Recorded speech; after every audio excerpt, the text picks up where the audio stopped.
This year, I started a lot of seeds indoors. Um,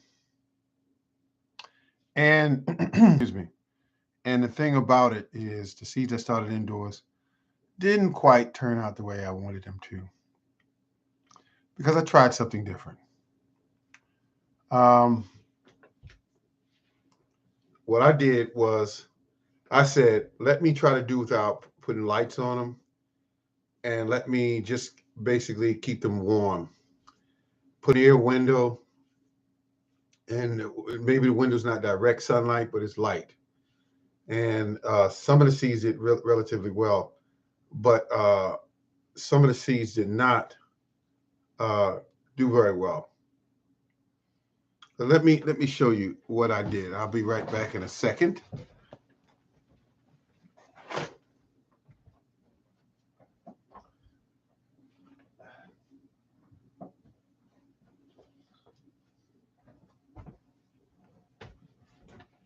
Okay, I'm back. So what I did, I got these here, um, and I thought that I would. These need water. They need water as well. This is a fertilizer that is not organic, inorganic fertilizer. What I used, and this right here, I have no idea what it is. I'm being honest with you because what happened was made my soil mix and everything look good, but when it started growing, I started noticing that this here is a tomato plant. This here, I'm not sure what it is, but it looks like some of the other young ones here, smaller ones. And then you got some that don't even have the true leaves on them yet. Um, these are supposed to be Roma tomatoes. And so the only reason why I did it is good evening, good evening. Somebody else is up this late. Um, this right here is saving money. Plants are healthy. Some of them are smaller. You can see because what I did when I found that I needed to add more seeds to the pot instead of having just two big ones, I added more. So that's what I did. And they're growing and they're doing their thing. They're doing okay. Roma tomatoes. Look at that. Can you see it?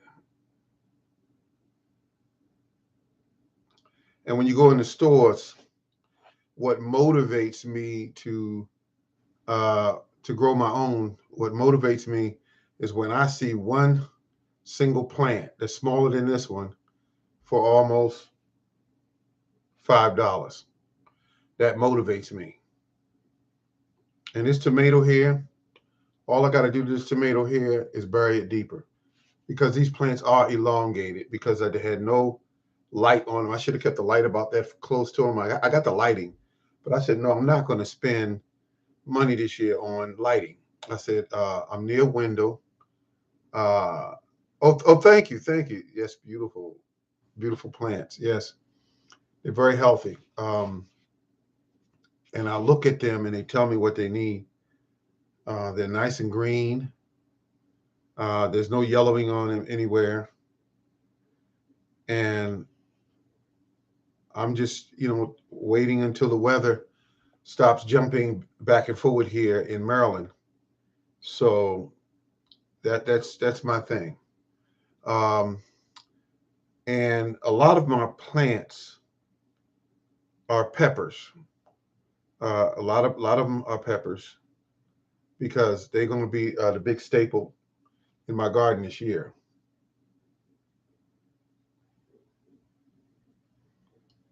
Now I've learned something just now by looking at them. Now this is a tomato plant because it has like, if you look at the stem, it's like little hairs all in it. When you look at this one, there are no there are no stems in it, and it reminds me. So some of the seeds when I was setting these up got mixed up. That's all that happened here. Some of the seeds got mixed up. So it's still a good plant, but what kind of plant? Let me grab another and come back to you. Oh yeah, I want to show you something else. Real quick. My mother, God rest her soul, um, gave me a plant 20 years ago. Uh, and when she gave me the plant, she said, "Here, take this to your house, and you know it'll be a house warming gift." And I said, "Oh, because I didn't want them because it was two plants. One was a snake plant, one was a regular vining plant. And for almost 20 years, I kept one plant. And something said, you know something, you need to create more plants from this. So what I did is, let me show you here. These are so healthy. Look at the leaves only. This wasn't like this when I first brought them. Look at that. Look at that. It's shiny. They're healthy. There's no yellowing on anything. And when I first brought these, when I first started taking cuttings, I see the roots. When I started taking cuttings, I had no real hope that they were going to do anything. Look at these; these are very firm and full of pressure, which means that they're eating right and they're getting enough fluids in them. And this is a liquid that they're in a small dollar store cup, and they will be removed from this and put into pots later. And that's what will happen with these, and that's why I got them. You know, see, I separate them because I want to keep this plant going. I don't want to have just one plant, something happens to it, and then there goes the plant, you know. So, wait a minute.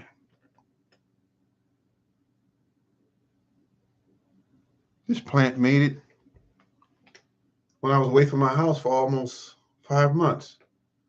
This plant made it. I don't know how, but that's what happened. So, I'm going to put these up. I'll be back and show you something else.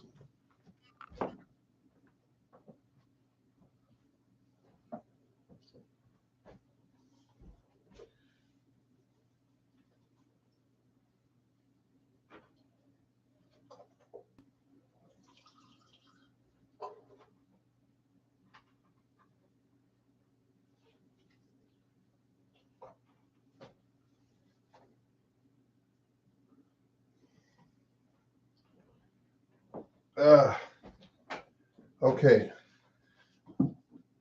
That plant has been rehydrated.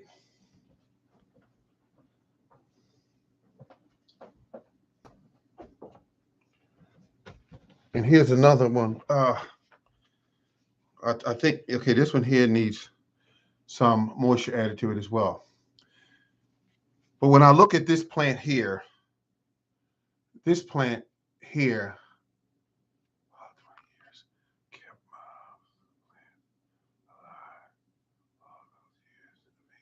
oh, thank you. Thank you very much. And to tell you the truth, I'm not a house person plant. I don't, but outdoors is where I love to be at when I do certain plants. Now this here, a cayenne pepper, and you see a little sticker there. I got the container from what they call this. This container came from Walmart, 97 cents back in the day. That's what they were, and I just keep reusing them. They don't wear out. They don't wear out at all. Now, what's in here again? This plant is um, a pepper plant, and these are pepper plants, just like it.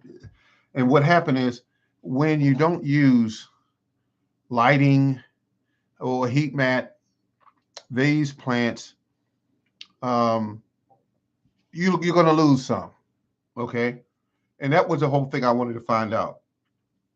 How, in my situation, how much plant could I grow without jacking up the electric bill and putting lights all on them and then heat mats and all that? Because I've done that for many years and always got great return. But this time I said, no, what we're going to do is we're just going to put them in this container at first. And I put a Reynolds wrap over the top. I put a rubber band over the top, like this kind of thick rubber band here, this kind here. You know, you get it to anywhere on earth. But I covered them over, and the moisture that was kept in here, that kept it like enclosed environment, kept the moisture in it and everything. And they started coming up. They just started coming up. Now, the problem I had was when I took these off very early. I took them off the plastic, and then I would lose one or lose two or lose three. And I said, wait a minute, what? Let's find out what temperature is in this room. And I got a thermometer in this room, and it would always say 65 or something like that, or 68. And I would find out what is the ambient temperature that peppers like. And I would ask, I said, okay, Google. Now my phone wants to show off. Okay, Google. What temperatures do peppers germinate at? 75 to 85 degrees F according to Southern Exposure Seed Exchange. Maintain soil temperature at least 75 to 85 degrees Fahrenheit for good germination. You see, and you can do that with any of your plants. And so when I saw that the room was 65, 68 degrees, my furnace just started. Let me cut my furnace off, because I don't need it on. It's just, I don't need it on right now. Just give me a second. I'm gonna cut this furnace off. I thought I did cut it off, but oh, here it is, right here. See? So I just cut it off, and now, you know, because everything as it get older and bigger, they don't need all that necessary temperature. I'm learning that too. As long as it's not freezing in here or way below what they need to survive. So that's what I did. And I have a pretty good sized yard. I got to put all this stuff in and make certain that I can grow these plants. And like I said, outside, it just keep going up and down, up and down. It goes 70 one day, 65 one day, then back down to 40.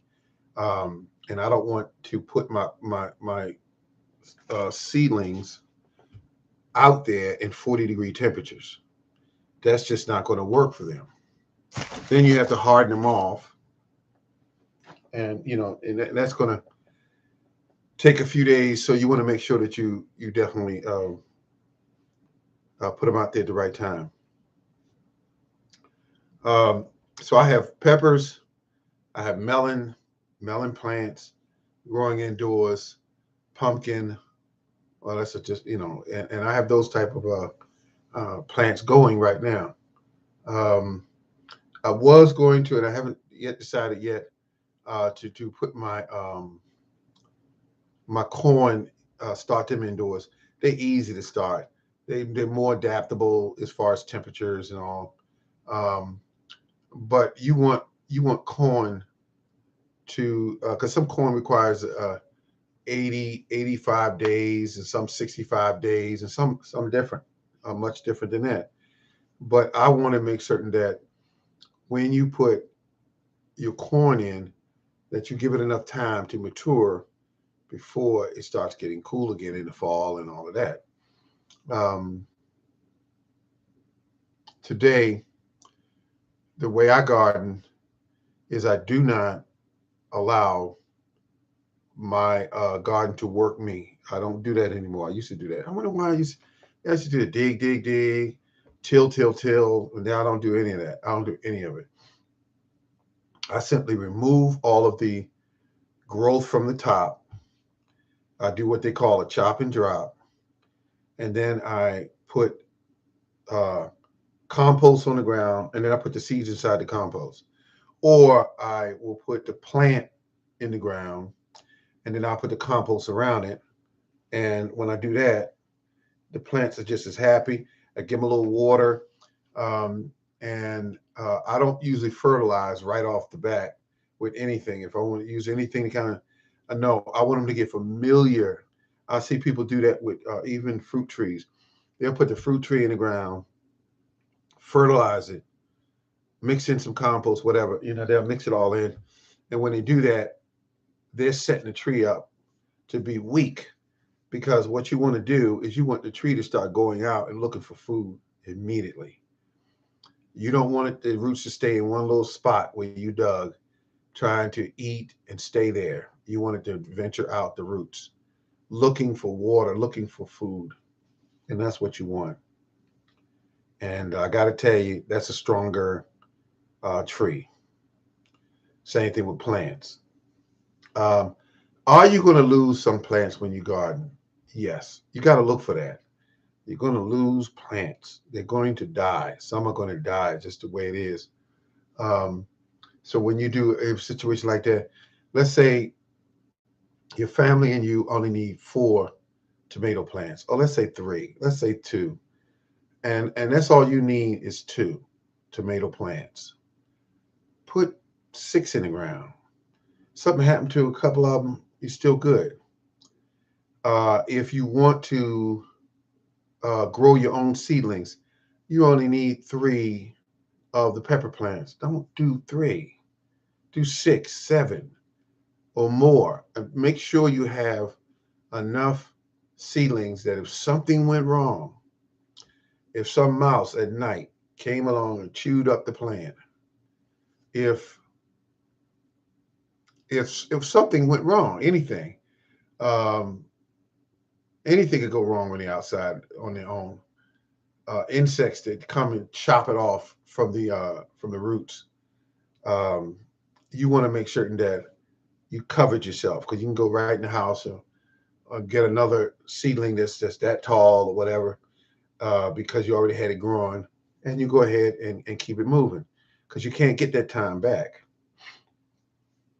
So you need to make certain that you grew enough. And it's like being overkill, because you make sure you have enough. Now this year, I'm trying to do okra. Now I bought the burgundy okra and I bought the spineless okra, and I'm going to grow some of the burgundy okra for seed stock, and I'm going to grow some of the burgundy okra for okra that I'm going to eat. So I went online and I bought the okra that is I bought off of eBay, the burgundy okra. To me, pretty expensive seed, and so I said, well, since I did pay for these seeds, I want to make sure I have these seeds every year. And so I'm watching you on my.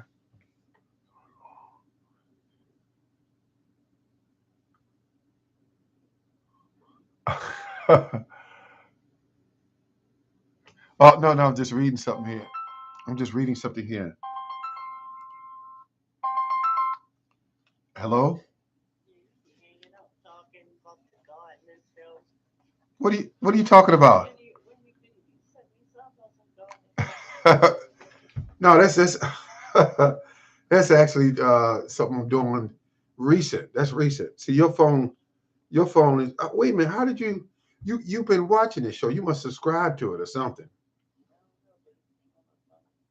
And it said it titled something else.